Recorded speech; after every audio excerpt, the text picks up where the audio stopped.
مرزا مظہر جانے جانا رحمت اللہ علیہ،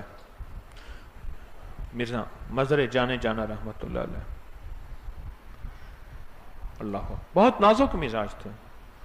انتہائی نازک مزاج تھے، نزاکت بہت زیادہ انہیں ایک کلہا ملی، یہ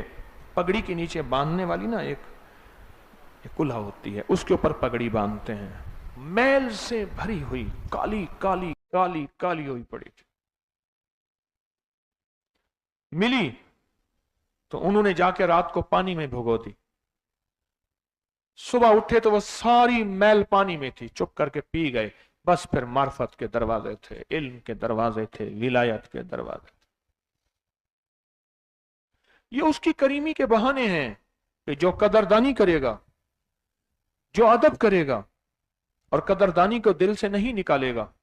میں اس کو اپنے غیب کے خزانے سے عطا کر دوں گا۔ جو قدردانی کرے گا، قدردانی اصل چیز ہے، قدردانی اصل چیز ہے۔ حضرت امیر خسرو تشریف لا رہے تھے، دلی شہر میں داخل ہوئے، مال تجارت ان کے پاس تھا بہت سارا، تو فرمانے لگے مرشد کی خوشبو آ رہی ہے، یہ آپ مرشد تو وہیں حضرت خواجہ غریب نواز نظام الدین اولیاء رحمت اللہ علیہ، وہ تو وہیں ہیں، فرمایا نہیں خوشبو آ رہی۔ ایک قافلہ دلی سے واپس آ رہا تھا، یہ دلی کے اندر داخل ہو رہے تھے، وہ نکلا شہر کے دروازے سے باہر،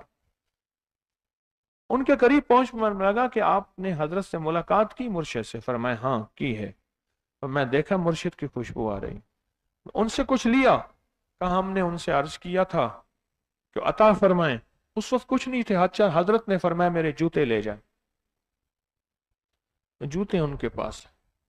ان کو جوتوں کی وہ قیمت اور قدردانی کا کوئی پتہ نہیں تھا کہ جوتوں کی کیا قیمت ہے، کیا قدردانی ہے، ان کو کوئی خبر نہیں،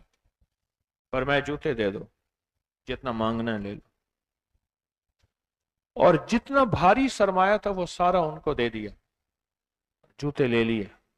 سر کی پگڑی اتار کے جوتے ان کے اندر باندھ لیے،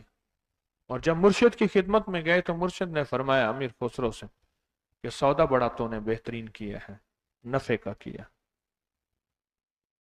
عشق کی کہانی ہے، ادب کی کہانی ہے، ادب کی کہانی ہے۔ میرے کملی والے کی بارگاہ میں آج بھی ادب کی آیات روزہ اطہر کے سامنے لکھی ہوئی ہیں، خیال کرنا اس روزے والے کے ادب کو کہیں کمی نہ کرنا، کیوں؟ ادب ہوگا تو امر کا ادب ہوگا، حکم کا ادب ہوگا، اذن کا ادب ہوگا، بات کا ادب ہوگا، ادب نہیں ہوگا پھر اس بات کے اندر 100 وسوسے بدگمانی آئیں گی، بظاہر مانے گا، اندر اندر کہے گا یہ کیا کہا